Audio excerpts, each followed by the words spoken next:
Now let's show the video or how to compare the board and with the remote to work with together. First, make sure the board and the remote are off state. Then, firstly, push on the power button. Hold it in 5 seconds and you will see they will have a fast flash. Then release. Second, push on this remote power button.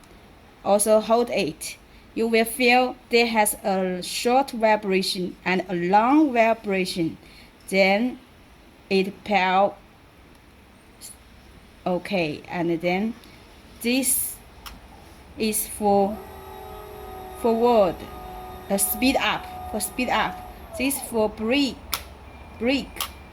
This button for moving forward, and this is for back. Okay.